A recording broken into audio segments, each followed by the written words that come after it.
여러분이 뉴스를 통해서 접하셨듯이 멕시코 저희들이 선교하는 곳인데요. 직접적인 곳은 아니더라도 멕시코 전역이 지금 지진으로 상당한 어려움을 겪고 있습니다. 제가 통화를 한번 현지에 있는 우리 통역관하고 했는데 지진 때문에 여러 가지 분주하다 이렇게 얘기를 들었습니다. 여러분 기도해 주시기를 부탁을 드리고 또 특별히 지금 플로리다도 이렇게 올라오는 허리케인 때문에 여러 엄청난 지금 상황이 벌어지고 있죠. 하나님의 백성들 안전하게 지켜주시라고 이런 마음속으로 기도해 주시고 관심 가져주시기를 바라겠습니다. 아멘. 네. 여러분이 다 아시다시피 올해가 종교개혁의 500주년을 기념하는 해입니다. 그래서 교회마다 대단히 특별한 행사를 갖고 기념하면서 1517년에 있었던 종교개혁을 이렇게 더듬는 행사들을 많이 합니다. 저희들은 이렇게 저희 교회만 있다 보니까 다양하게 교회들 간에 연합해서 강사를 부른다든지 특별히 전문가들을 모셔서 이렇게 하지 못해서 제가 특별하게 다음 주부터 10월 말까지 종교개혁과 관련해서 우리가 이 역사와 그 나라와 지리를 이렇게 더듬고 인물을 더듬으면서 어떻게 500년 전의 종교개혁이 그렇게 폭발적으로 일어날 수 있었는지를 다 보려고 합니다. 그래서 이쪽에 아마 프랑카드를 하나 붙을 겁니다. 프랑카드도 하나 붙이고 그렇기 때문에 산상수훈의 말씀은 오늘 5장 끝으로 해서 잠시 멈추고 11월에 6장을 다시 시작하도록 하겠습니다. 5장을 10주에 걸쳐서 했는데 6장, 7장까지 가야 되는데 얼마나 걸릴지는 장담을 못하겠지만 오늘까지 일단 멈추도록 하겠습니다. 오늘 이 말씀은 너희 원수를 사랑하며 라고 하는 마지막 그 6번째 주님의 가르침이십니다. 여러분 20세기 최고 기독교 변증가를 꼽으라 한다면 저는 이분을 뽑는데 아마 여러분 중에서도 이분을 뽑을 수도 있을 거라 생각합니다. 옥스퍼드 대학의 문학 평론가이면서 또 변증가로 활동하다 지금 돌아가셨죠. C.S. 루이스를 뽑을 수 있습니다. 아이들에게도 굉장히 인기가 있어서 영화로도 만들어진 판타지 나니아 연대기의 주인공이 저자이기도 하죠. 기독교의 큰 파장을 일으키는 대단히 많은 책들을 저술했습니다. 그중 하나가 기독교의 정수를 일목요연하게 정리한 순수한 기독교, Mere Christianity를 꼽을 수가 있고요. 그 다음에 우리 모든 인간이 다 겪고 살아가는 이 고통, 그 고통이라는 문제가 왜 하나님께서 우리에게 허락하셨는지 그것을 파헤친 고통의 문제라는 책도 있고요. 또 하나 들라 그러면은 이 악에 대해서 논한 책이 있어요. 악. 그 삼촌 악마가 조카 악마에게 어떻게 하면 기독교인들을 무너뜨릴 수 있는가에 대한 비법을 편지로 31통의 편지로 전수하면서 우리의 그 내면에 있는 그 악마의 본성, 악마의 기질 이런 것들을 꼽아주는 스크루테이프의 편지도 있죠. 루이스에게 또 하나의 중요한 작품이 있습니다. 그것은 4가지 사랑이라는 책입니다. 4가지 사랑. 이 책이 세상에 나오게 된 배경이 있습니다. 루이스는 60이 될 때까지요 독신으로 살았습니다. 책을 쓰고 책을 읽고 강의하고 자기만의 이 명확한 공간 속에서 구애받지 않고 자유롭게 살았던 사람이 60이 되어 사랑에 빠지게 됩니다.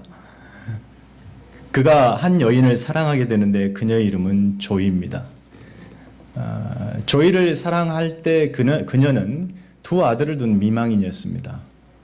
더욱이 사랑할 때 이 여인은 골수암을 선고받은 시한부 인생의 여인이었습니다. 금방 죽습니다. 그런 그와 깊은 사랑에 빠져요. 그들의 사랑에 하나님이 감동을 하셨는지 이 조이의 생명을 무려 3년 4개월을 연장시켜 주십니다.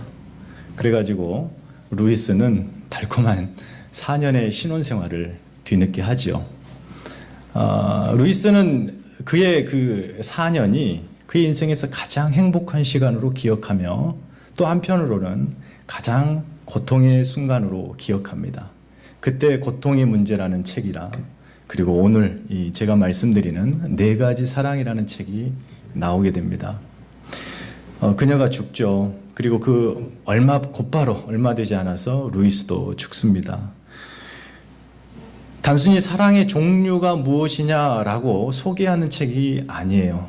4가지 사랑이라는 책에서는 하나님이 우리를 향해 하신 그 사랑이 얼마나 큰가를 보여주고 있어요.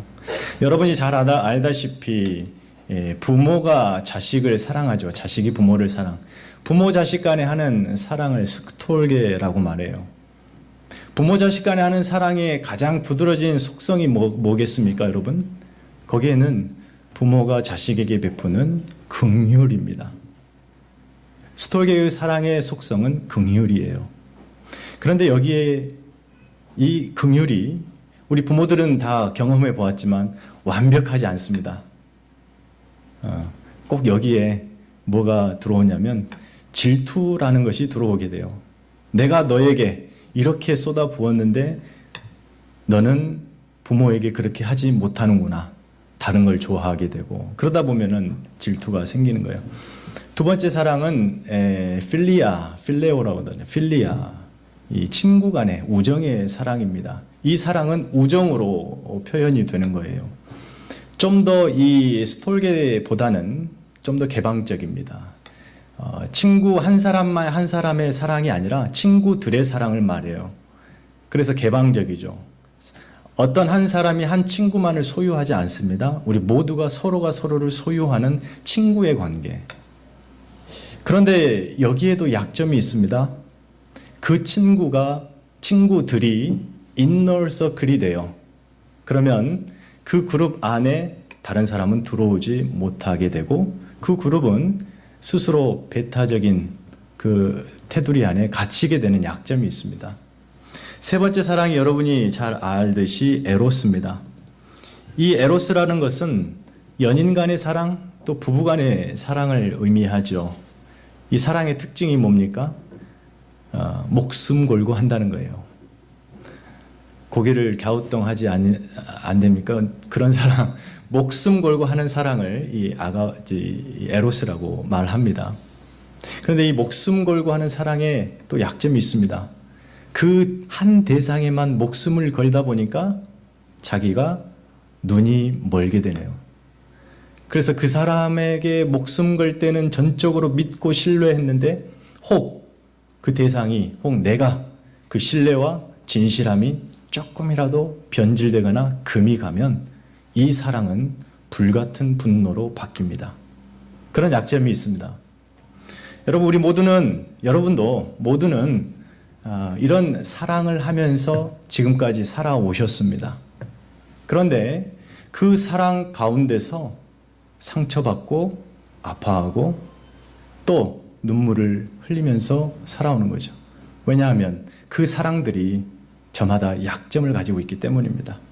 그래서 사람들에게 약점 없는 사랑이 필요한데, C.S. 루이스는 그 약점 없는 사랑을 초월적인 사랑, 아가페라고 말하고 있습니다. 전혀 이 앞서 말한 자연적인 사랑인 3가지와 완전히 구별된 전혀 다른 속성의 사랑이 아가페가 아니라, 아가페란 제가 말씀드린 이 자연적인 사랑이 가지고 있는 약점들, 그 약점들이 없는 더 고차원적이고 더 수준 높은 그런 사랑을 의미해요. 더 수준 높은 스톨게, 더 수준 높은 필리아, 더 수준 높은 이 에로스, 그것이 바로 아가페인 거예요. 거기는, 이 아가페 사랑에는 어떤 약점이 없습니다. 그 자체가 순수하고 온전해서 그 사랑을 완전한 사랑이라고 말하는데, 우리 기독교는 그 사랑을 하나님의 사랑 이렇게 정의합니다. 이 아가페 사랑이 갖는 아주 중요한 속성 중에, 특징 중에 하나는 이 사랑은 구별하지 않습니다. 차별하지 않습니다. 사랑의 대상을 구별하지 않고 그 대상에게 온전히 쏟아붓고 내어주는 사랑. 그것이 바로 아가페, 하나님의 사랑입니다. 기독교 하면 대표적인 단어가 사랑입니다. 요한일서 4장 8절에서도 하나님은 사랑이심이라 이렇게 말씀하죠. 여러분 한번 따라해 보십시다. 호데오스 아가페 에스틴. 성경 원문에 하나님은 사랑이심이라. God is love. 이것만큼 하나님에 대해서 그분의 어떠하심을 보여주는 단어가 또 있겠습니까? 하나님은 사랑이다. 우리가 산상순을 10번째 그리고 중요한 이슈들 6가지 이슈 중에 예수님이 지적하는 마지막 이 6번째에 다다라서 우리가 이 사랑을 만나게 됩니다. 계속해서 말씀드렸듯이 유대인들은 1500년의 역사 동안에 하나님의 율법, 말씀을 끊임없이 왜곡하고 또 그것을 변질시켜서 믿어왔습니다.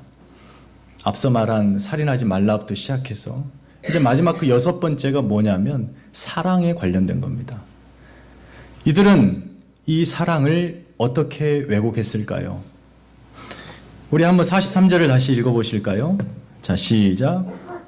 또 내 이웃을 사랑하고 내 원수를 미워하라 하였다는 것을 너희가 들었으나, 똑같은 형식으로 나오죠. 또 너희가 이러이러한 것을 들었으나 그러나 나는 너희에게 이렇게 말한다 라는 형식이 지금 6번째 등장하고 있는 거예요. 전통적으로 유대인들은 이 이웃을 사랑하라, 이웃을 내 몸과 같이 사랑하라 하시는 이 하나님의 율법에다가 그 후반부인 원수를 미워하라 라고 하는 이 센텐스를 덧붙입니다. 이웃을 사랑의 대상으로, 원수를 미움의 대상으로 그들이 정의해 왔습니다. 사실 세상 논리에 따져보면 그건 당연한 것입니다. 그러나 하나님께서 이스라엘에게 율법을 주실 때 그 율법의 정신은 무엇이냐? 그것은 하나님 사랑이죠. 그 속성은 대상을 구별하지 않는다입니다. 유대인들은 이웃과 원수를 구별하기 시작해요. 그래서 하나님의 사랑을 왜곡한 것입니다. 유대인들이 이웃이라고 규정하는 그 범위는 대단히 좁았습니다. 자기들의 동족 유대인들만 이웃이라고 정의했습니다. 레위기 19장 17절 18절에 보면은 내 이웃을 내 몸과 같이 사랑하라 라는 이 말씀을 유대인들은 어떻게 이해했냐? 내 이웃을 내 몸과 같이 사랑하라. 그러면 내 이웃이 아니면 사랑하지 않아도 되는구나. 좀 더 나가서 그럼 원수는 미워해도 되겠구나. 이렇게 해석을 합니다. 그리고 이 네 원수를 미워하라, 우리 43절 읽었듯이 후반부에 그 말씀을 덧붙입니다. 구약 율법 어디에도 원수를 미워하라는 말씀은 없습니다. 그들의 그냥 편의대로 사랑해야 할 이웃의 범위를 축소시키고 미워해도 된다고 원수에 대해서 그들의 이 정당성을 스스로 확보해버리는 그런 오류, 그런 왜곡이 지금 여기서 일어나고 있습니다. 그렇다면 율법이 정말 이웃을, 유대인들에게 있어서 이웃을 동족 유대인에게만 제한하고 있는가? 성경이 그렇지 않습니다. 분명 율법은 이스라엘에 사는 거류민, 거기에 사는 외국인, 이방인, 그들에게도 긍휼을 베풀라 분명히 명령하십니다. 왜냐하면 과거에 이스라엘이 이집트의 노예로 있었을 때에 그들이 거기서 거류민이었기 때문에, 그때 그들이 은혜를 받았기 때문에 하나님의 너희는 이스라엘이라고 나라를 세우고 이제 살아갈 텐데 너희가 이방인으로 너희 나라 안에 들어와 있는 모든 거류민들을 향해서 바로 그 긍휼을 베풀라 이렇게 말씀하세요. 그러나 이 유대인들은 거류하는 이방인들을 사랑으로 대접하고 섬기라라고 하는 이 명령을 무시한 채 오직 동족이라는 카테고리만 이웃으로 허락합니다. 사실 우리는 이웃을 사랑하고 원수를 미워하는 것이 뭐가 잘못된 일입니까? 라고 질문할 수 있습니다. 그러나 예수님은 그것은 결코 있을 수 없다라고 지금 반론하고 계셔요. 왜냐하면 그렇게 우리가 이웃의 대상을 우리의 마음대로 설정하고 나면 그리고 나서 베풀어지는 사랑은 더 이상 하나님의 사랑이 아니기 때문에 그렇습니다. 대상을 제한하는 사랑, 그것을 스스로 입맛에 맞게 규정하고 어떤 이는 품고 어떤 이는 보내는 그런 사랑은 하나님의 사랑이 아니라는 거예요. 먼저 사랑의 대상인 이웃이라는 개념을 우리가 제한하고 규정해 버리면 그 다음 무슨 일이 일어나냐면 이웃 아닌 사람들이 자연스럽게 결정돼 버립니다. 이웃은 사랑하고 이웃 아닌 사람은 사랑의 책임에서 우리가 멀어지고 그 책임을 포기하게 되는 거죠. 그것은 하나님의 사랑이 아니라는 거예요. 유대인들은 그렇게 대상을 결정함으로 사랑의 그 대상을 제한하고 미움의 대상을 키워갔습니다. 이웃 아닌 자들은 이제 미워해도 됩니다. 율법에. 그냥 아주 심플하게 유대인 같은 동족은 사랑의 대상, 유대인이 아니면 전부 다 미워해도 되는 대상, 이렇게 생각했습니다. 그런데 예수님은 오늘 말씀에 어떻게 하십니까? 이웃의 범위를 자, 우리 44절을 다시 한번 읽겠습니다. 시작. 나는 너희에게 이르노니 너희 원수를 사랑하며 너희를 박해하는 자를 위하여 기도하라. 원수. 어찌 보면 이웃을 바운더리를 결정했을 때 이웃 아닌 자들 중에 가장 멀리 있는 그 원수까지도 예수님은 사랑의 대상 안으로 넣으십니다. 그러니까 사실상 원수까지 사랑하라 하시는 이 예수님의 명령의 의미는 무슨 의미냐면 너희가 미워할 대상은 이 세상에 없다, 이렇게 말씀하십니다. 이 세상의 모든 사람들이 너희의 사랑의 대상이다. 이웃의 범위를 예수님은 인종, 종교, 문화를 뛰어넘어서 유대인 아니어도 상관없습니다. 모든 자들이, 유대인들이 철저하게 차별했던 사마리아인도 괜찮고 유대인들이 철저하게 미워했던 로마인들도 괜찮습니다. 모두가 다 하나님의 사랑의 대상입니다. 우리가 스스로 구별하고 제한할 수 없습니다. 요한복음 10장에 예수님께서 한 율법사가 예수님을 시험하려고 어떻게 해야 영생을 얻을 수 있습니까? 라는 질문에서부터 누가 내 이웃입니까? 라는 질문까지 이어집니다. 그때 예수님이 선한 사마리아인의 비유를 들어 말씀하시죠.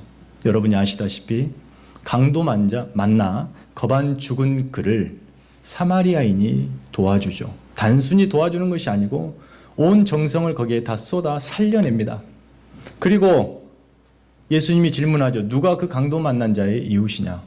예, 자비를 베푼 자입니다. 마지막에 예수님이 하신 말씀, 가서 너도 이같이 하라.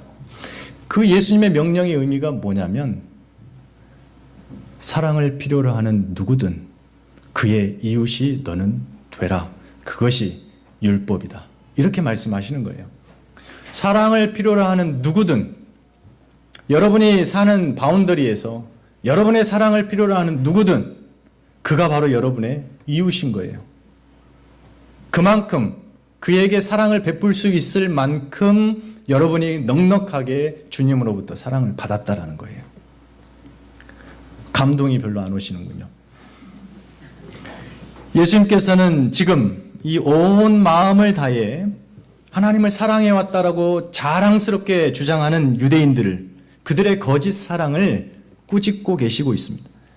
과거 율법이 본래 의도했던 차별 없는 그 사랑의 본질을 꺼내주고 계시고 있어요. 마치 하늘에서 해가 악인과 선인에게 비추듯이 하늘에서 비가 불의한 자와 의로운 자에게 뿌려지듯이 공평하게 하나님의 사랑은 공평하게 뿌려지고 있습니다. 그래서 하나님의 사랑의 성품을 닮은 하나님의 백성들은, 하나님의 자녀, 아들, 딸들은 그 하나님의 성품을 닮아서 세상 가운데서 공평하게 어느 누구도 제한하지 않는, 대상을 설정하지 않는 넉넉한 사랑으로 세상을 품으라. 바로 그 말씀인 것이죠. 우리는 이 대목에서 마음이 편하지 않습니다. 사실 모든 사람이 자기를 사랑하는 사람을 사랑하죠. 인지상정입니다. 여기에는 예수 믿는 자나 믿지 않는 자나 다 동일합니다. 자기를 사랑하는 자는 누구든 사랑하게 되어 있어요. 그러나 좋아하는 사람을 좋아하고 편하게 만날 수 있는 사람만 만나며 내 싫어하는 취향에는 눈길 하나 주지 않는 것은, 그렇게 하면서 내가 하나님의 사랑을 안다라고 하는 그 사람은 하나님의 사랑을 모르는 사람입니다. 예수님을 믿는 성도로서 이 하나님의 사랑을 진짜 경험한 자라면 그런 구별과 분리와 또 차별을 해서는 안 되는 것입니다. 하나님의 사랑에는 그런 속성이 없습니다.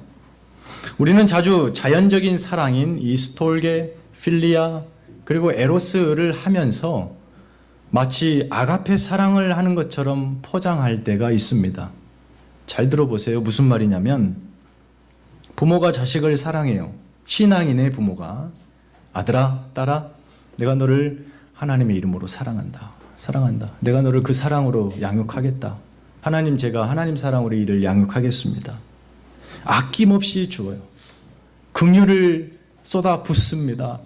그런데 이 녀석이 머리가 커가지고 어느 날 여자를 하나 데려와서 내가 이 여자를 평생 사랑하고 죽도록 사랑하는 아내로 삼으려고 어머니 앞에, 아버지 앞에 데려왔습니다 하면 부모의 마음에 질투가 생기는 거예요. 여시 갖고 내 아들을 빼앗아 가려고 하는 그런 질투심이 막 발동합니다. 자, 거기까지는 이 스톨게의 사랑밖에는 되지 않습니다. 거기서 넘어가는 것이 아가페 사랑이에요. 긍휼을 쏟아붓고 어떠한 것도 요구하지 않고 끝까지 긍휼을 쏟아 부어주는 것이 아가페 사랑입니다. 누군가 여러분에게 잘하는 사람, 굉장히 여러분의 마음을 흡족해 하는 사람, 그 사람을 여러분은 내가 당신을 하나님의 이름으로 사랑합니다. 이렇게 말하면서 그 대상과 나 사이에 누군가가 끼어들면 기분 나빠하고 끼어들 수 없도록 더 관계를 두 사람으로 묶어버리는 사랑, 그것이 필리아의 사랑입니다. 그런데 아가페 사랑은 거기서 좀 더 갑니다. 누가 우리 사이에 들어와도 상관이 없이 믿어주고 우정을 베풀 수 있는 거예요. 부부간에 서로 목숨 걸고 사랑을 했지만 이제 시간이 지나면 그것도 뜨뜻미지근해서 그냥 적절히 살아가는 그 시기라 할지라도 여전히 신뢰하고 믿음으로 극복하며 서로를 존중해 줄 수 있는 사랑, 그것이 아가페인 거예요. 우리는 아가페 사랑을 신적인 사랑이라고 정의해버리고 끝내버리는데 그렇지 않습니다. 그 사랑을 누가 할 수 있냐는 거죠. 아가페 사랑을 누가 할 수 있느냐? 아가페 사랑을 받은 자가 할 수 있는 거죠. 성도들이 할 수 있는 거예요. 그러니까 여러분은 아가페 사랑을 받지 않는 저 세상 사람들과는 다르게 사랑을 해야 하는 거예요. 내 마음에 드는 사람만 사랑하기로 사랑의 대상을 제한하는 것, 이것은 세상 사람들도 다 하는 거예요. 그렇게 해서는 하나님의 아가페 사랑을 우리가 그들 앞에 증언할 수가 없습니다. 하나님의 사랑은 결코 대상을 제한하지 않습니다. 내가 먼저 하나님을 사랑의 대상으로 제한했기 때문에 하나님이 우리를 사랑해 주셨습니까? 절대 그렇지 않습니다. 사도 바울이 말하지 않습니까? 우리가 먼저 하나님을 사랑한 것 아니에요. 우리가 아직 죄인 되었을 때에, 분명히 선언해요. 우리가 아직 죄인 되었을 때에 그리스도께서 우리를 위하여 죽으심으로 하나님이 우리에 대한 자기의 사랑을 확정하셨다는 거예요. 반드시 전제, 우리가 죄인 되었을 때, 우리가 하나님의 원수 되었을 때에, 우리가 하나님의 사랑받을 자격이 없는 자였을 때에 하나님은 조건, 대상, 자격 필요 없이 우리를 사랑의 대상으로 품으시는 것. 이것이 아가페 사랑이라는 거죠. 그렇다면 그 사랑을 받은 우리가 형제를 사랑하고 이웃을 사랑함에 있어서 누구를 제한하고 그 대상을 한정한다면 그건 아가페 사랑이 아닌 거예요. 그렇게 내가 형제를 사랑한다 하면서 그 수준이 필리아 정도밖에 안 되면서 입으로 내가 아가페 사랑합니다 라고 치장하는 것, 그것을 지금 꼬집고 계신 거예요, 예수님이. 하나님의 사랑의 본질, 대상을 구별하지 않습니다. 원수까지 그 대상으로 품으십니다. 원수까지요. 이게 하나님의 사랑이에요. 원수까지 하나님의 사랑이 품으신다, 이 말은 이 세상에 하나님께서 사랑하시기로 작정하시면 못 품을 인생이 없다, 이 말입니다. 동일하게 하나님의 사랑을 받은 저와 여러분이 이 세상에 못 품을 사람이 없는 존재로 우리가 부름을 받습니다. 물론 그렇다면 모든 악인들을 포함해야 하고, 포함해야 합니다. 그러나 우리가 그들에게 사랑을 주었을 때에 거절하는 것은 그들의 몫입니다. 거기에 대가로 그 책임은 그들의 책임이에요. 우리가 거기까지 우리의 몫으로 할 수 없습니다. 하나님께서 우리에게, 저와 여러분에게 사랑의 대상을 제한할 권한을 절대 주시지 않으셨습니다. 여러분이 사랑의 대상을 제한하면서 기독교의 사랑이라 말한다면 그것은 아니에요. 하나님 그렇게 허락하지 않으셨어요. 왜냐하면 우리가 대상을 결정해버리면 그 순간 그 대상에서 제외된 사람들이 발생하면서 그들에게서 그들을 사랑해야 할 책임에서는 우리가 멀어지기 때문이죠. 예수님은 사랑하는 그 대상 안에, 유대인들의 사랑의 대상 안에 세리도 넣습니다. 로마인도 넣고요, 창녀도 넣습니다. 거지도 넣고, 심지어 가까이 할 수 없는 법적으로 금지한 나병 환자들까지 그 안에 들여 넣습니다. 하나님의 사랑을 입은 성도가 우리가 입맛에 맞게 사랑의 대상을 구별하게 되면 우리는 세상 사람들이 하는 사랑과 별반 다를 게 없습니다. 지금 산상수훈에서 핵심적인 주제는 서기관과 바리새인보다 더 나은 의를 우리에게 요청하시는 예수님의 가르침이죠. 서기관과 바리새인도 그렇게 사랑한다니까요. 그럼 우리는 그들보다 더 낫게, 더 고차원적으로 사랑을 해야 하는데 어떻게 하느냐? 바로 이 이웃의 바운더리를 제한하지 말라는 겁니다. 사랑하는 대상을 우리 입맛에 맞게 제한하지 않는 것이고 우리 뜻대로 결정하지 않는 것입니다. 그것이 기독교가 말하는 사랑이에요. 로마의 하수인 노릇을 하는 유대인들이 있어요. 그 세금을 걷어서 적정 세금은 로마에 바치고 그 남은 차액을 자기의 수입으로 삼는 세리, 텍스 컬렉터들이 있어요. 그들은 유대인들입니다. 그런데 그 유대인들은 이 종교 지도자들에게 철저히 무시당하는 배신자들이에요. 기생충들로 여겼단 말이에요. 사랑의 대상이 될 수 없는 자들이에요. 그런데 여러분, 세리도 세리 조합이 있습니다. 세리들끼리도 모여서 자기들의 유익과 그 공동체를 보존하기 위해서 끈끈하게 사랑합니다. 저들은 우리를 무시하지만 우리만큼은 서로 사랑하자. 그래서 그들의 집단을 지켜나갑니다. 그들이 세리였어요. 크리스찬이, 교회가 우리의 존재의 방식을, 우리의 유익을, 우리의 이익을 지켜내면서 우리만 사랑합시다 라고 한다면 그것은 교회가 아니에요. 그것은 하나님의 자녀나 세상 자녀나 다름이 없어요.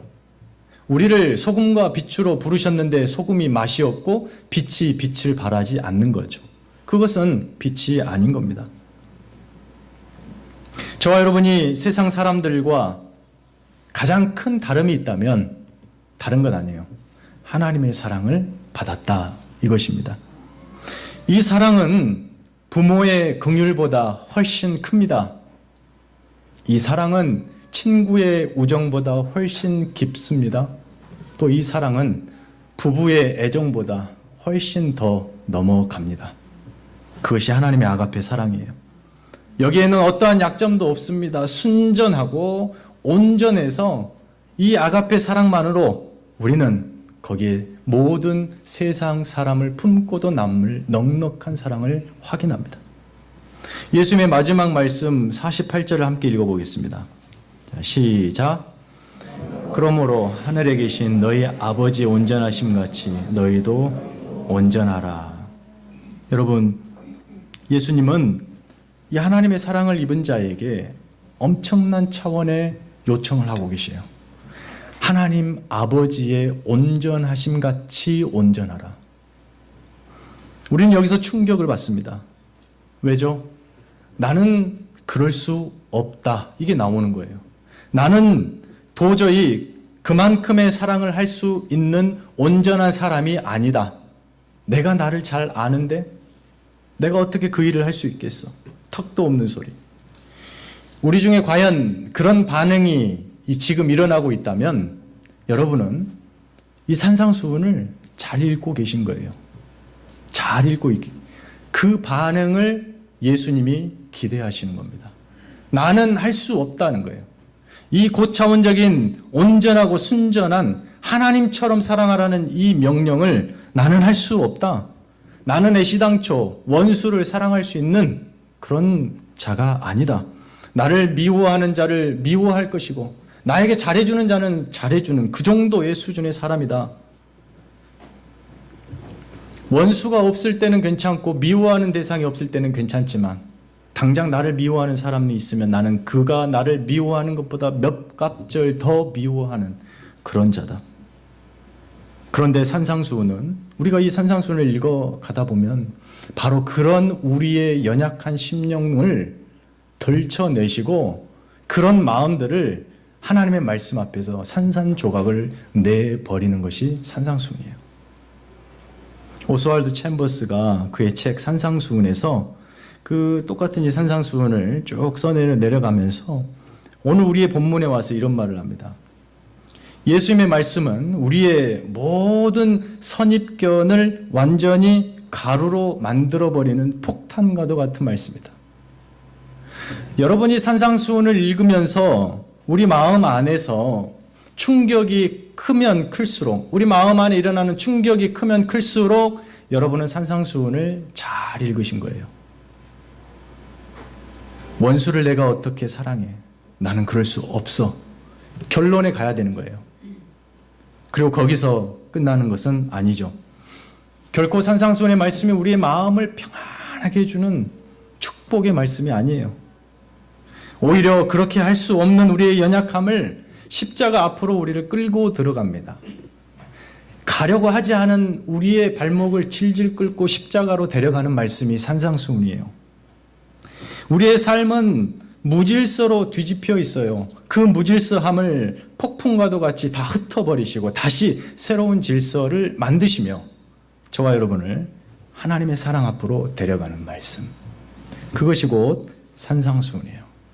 우리는 그 하나님의 사랑의 앞에 다가가기 전에 멸망의 나락에 떨어집니다. 절망의 나락에 떨어져요. 그러나 하나님의 말씀은 우리를 그 절망 가운데 내동댕이 치고 끝내지 않습니다. 우리를 거기서부터 붙들고 어디까지 가냐고요? 우리의 말씀처럼 하늘에 계신 너희 아버지 그분의 온전하심까지 이루도록 우리를 끌고 가는 능력의 말씀. 그것이 산상수훈이에요. 하나님의 사랑을 입은 누구든 그와 같이 온전함에 이룰 수 있다라는 선언이 예수님의 말씀인 거예요. 이 위대한 수준으로의 초대는 나를 사랑하신 그분이 도대체 누구인가를 알므로부터 시작합니다. 그분이 누구인지를 모르면 그 수준에 이르지 못하는 거예요. 하나님을 알아가는 것, 이것이 바로 여러분을 사랑하신 하나님을 뜨겁게 사랑하는 방식입니다. 예수 안에서 그분을 조금씩 알아가는 거예요. 완벽하게 우리가 하나님을 알 수는 없습니다. 우리의 평생을 다 들여도 하나님 다 알 수 없습니다. 그러나 한 걸음 한 걸음 그분의 온전함 수준에 이루도록 우리 스스로를 말씀에 순종하면서 우리 인생을 하나님을 알아가는 삶에 드리는 것. 이럴 때, 바로 그럴 때, 비록 쉽지는 않지만, 그러나 그 일은 대단히 명예롭고 대단히 영광스럽습니다. 하나님은 저와 여러분에게 산상수훈, 예수님은 이 산상수훈의 구구절절의 말씀들을 우리 앞에 던지시면서 우리를 도덕적으로, 율법적으로 또 어떤 윤리적인 사람, 어떤 사람이 되라고 요청하시는 것이 아니에요. 그래서 어느 정도 유용한 사람이 크리스찬이 되라고 말씀하시는 것이 아니란 말이에요. 지금 산상수훈의 말씀을 통해서 우리에게 요청하시는 것은 그 하나님의 온전하심을 닮아 보라는 겁니다. 그럴 수 있다는 거죠. 그러므로 저와 여러분의 삶의 모든 자리가 이 하나님의 사랑을 증언할 수 있는 놀라운 사역의 자리가 될 수 있습니다. 예수 믿지 않는 틈바구니 속에서 저와 여러분이 살아가면서 그들이 할 수 없는 그것을 여러분이 함으로써 바로 그 자리가 여러분의 사역의 자리가 되는 거예요. 본문 47절에 예수님이 그렇게 물으시잖아요.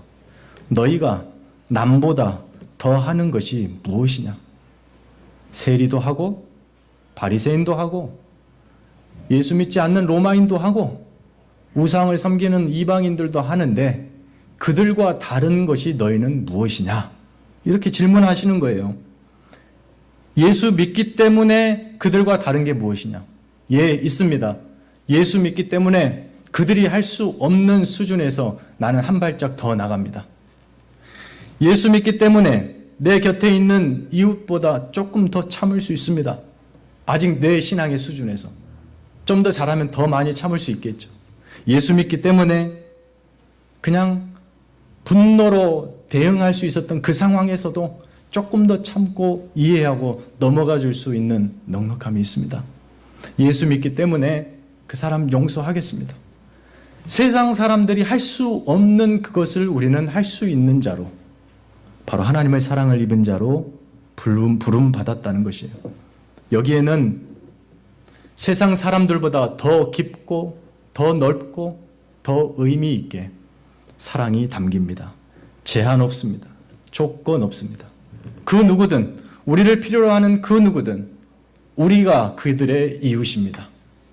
그들이 나의 이웃이라고 정의하기 전에 내가 누구든 그들의 이웃입니다. 특별히 교회 안에서 이와 같은 거룩하고 또 이 영광스러운 이 초자연적인 아가페 사랑행, 그 사랑으로의 부르심을 다만 자연적인 사랑으로 끝내버리는 그런 일이 없도록 여러분의 신앙생활에 날마다 온전함에 이를 수 있기를 바랍니다. 서로 편한 사람들끼리 묶어서 사랑의 대상을 제한하지 맙시다. 근래 우리 교회 많은 성도들이 새 식구가 되었어요. 감사한 일입니다. 기존의 성도들이나 새로 오신 성도들 모두 각자의 인생이 고귀합니다. 왜냐하면 그들의 인생, 몸부림치고 고통하며 지금까지 살아낸 저들의 인생 속에 고귀하신 하나님이 일하셨기 때문이죠. 그렇기 때문에 우리 모두는 고귀한 인생들이에요. 우리 각자가 만만치 않은 우리 각자의 그 인생들을, 그 구비들을 넘어오면서 씨름하고 또 고민하며 그럼에도 불구하고 하나님과의 동행의 끈을 놓지 않고 여기까지 오신 그들의 삶, 또 우리 기존의 성도들의 삶, 그 내용들이 하나님이 일하심의 결과로 맺혀졌을 텐데 그것이 궁금하지 않습니까? 그것이 궁금하지 않습니까? 우리 각자는 다 그것이 궁금해요. 그렇기 때문에 우리가 서로 마음을 활짝 여시고 세상을 품고도 남을 만한 그 넓은 하나님의 사랑으로 옆에 계신 교우들을 사랑하고 또 여러분의 삶의 자리에 들어가서 여러분을 만나게 하시는 그 이웃들을 향해서 그 넉넉한 사랑으로 그들을 품으시기를 바랍니다. 바로 그 자리에서부터 우리는 예수님이 우리에게 물으실 때 네가 저들보다 나음이 무엇이냐? 우리는 그 질문에 명쾌하게 답을 하실 수 있을 겁니다. 끊임없이 하나님의 온전하심을 닮아가시는 우리 모든 헬리팩스 한인 교회 교우 되시기를 주님의 이름으로 축원합니다. 우리 다 함께 일어나셔서 찬송가 308장을 부르시고 함께 기도하는 시간, 기도하고 축도로 마치도록 하겠습니다. 308장. 권사님, 308장. 우리 찬양팀 한번 오늘은 이렇게 해봅시다. 308장. 제가 기도의 내용들을 이렇게 여러분들에게 알려드릴 때 좀 집중하시라고 피아노 반주로 한번 가봅시다. 308장입니다. 내 평생 살아온 길 뒤를 돌아보니 걸음마다 자옥마다 모두 죄뿐입니다. 우리 죄를 사신 주의 은을 펴시니 고르다의 언덕길 주님 바라봅니다. 나같이 못난 인간 나 같은 못난 인간 주님께서 살리려 주님께서 살리려 하늘나라 영광 보좌 모든 버리시었네. 낮고 낮은 세상을 사람 형상 입으신 하나님의 큰 사랑 어디에다 견주리. 예수님 나의 주님, 예수님 나의 주님 사랑의 주 하나님, 사랑의 주 하나님 이제 나는 예수님만 높이면서 살겠네.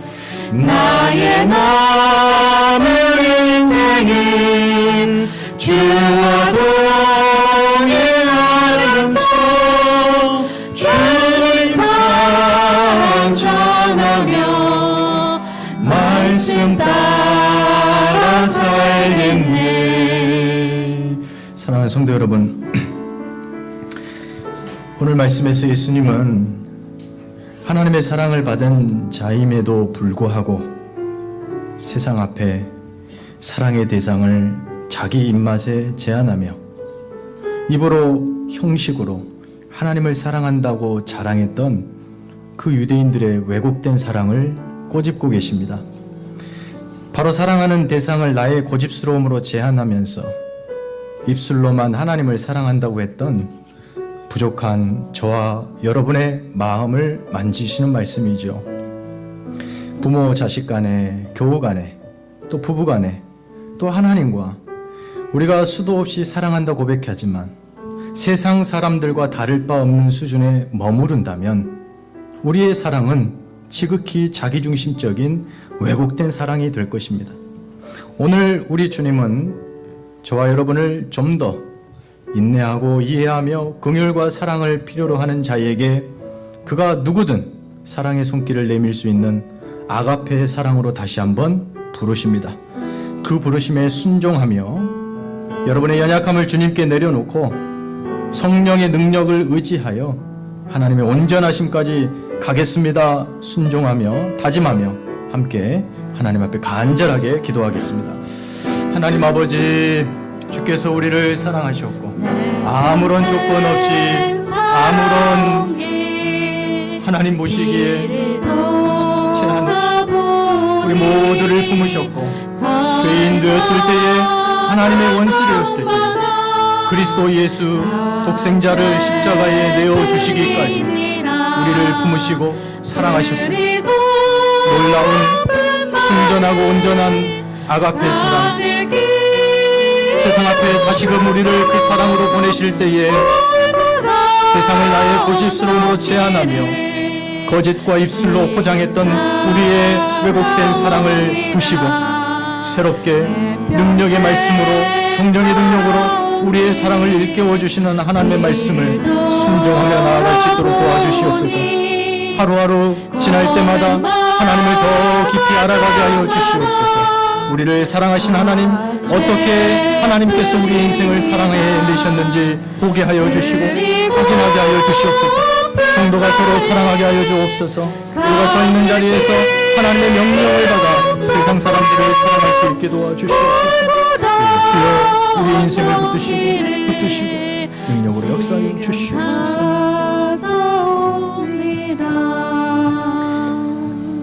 거룩하신 하나님 아버지여, 주께서 독생자 예수 그리스도를 십자가에 죽이심으로 우리를 향한 당신의 사랑이 얼마나 진실하고 믿음직스러운지를 보이셨고, 그 아가페 사랑으로 우리를 이 자리로 부르셨고, 또 하나님의 자녀로서 이제는 하나님의 온전하심을 닮아보라 그곳으로 초대하시는 위대하신 하나님의 말씀 앞에 우리가 섰습니다.